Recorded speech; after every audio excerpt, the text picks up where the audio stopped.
காலியாக உள்ளன்னா அங்கு வேக்கன்சி ஏற்கனவே இருக்குது. உதவி பேராசிரியர் பணியிடங்களில் ஏற்கனவே நியமிக்கப்பட்ட கௌரவியாளர்களுடன் கூடுதலாக 1595 பேரை இதில் ஆட் பண்ணி 22-23 கல்வியாண்டில் இவங்களுக்கு ஓராண்டுக்கு தேவையான நிதி ஒதுக்கீடு ஆணை செய்யுமாறு அறிவுறுத்தப்படுகிறார்கள் அப்படின்னு.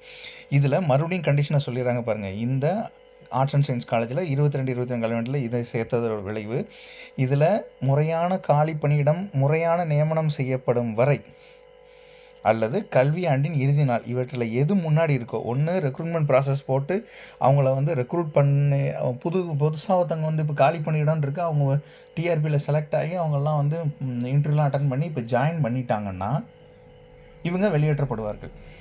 அடுத்து இல்லைன்னா கல்வியாண்டின் இறுதி நாள் எதுவோ, அதாவது வருஷம் ஒவ்வொரு தடவையும் அந்த மார்ச் மாதத்தோட நிறுத்திட்டு அடுத்த வருஷத்தோட கல்வியாண்டில் சேர்க்குற மாதிரி இது மாதிரி சேர்ப்பாங்க. இது மண்டல இணை இயக்குனரோட தலைமையில் இதுக்கு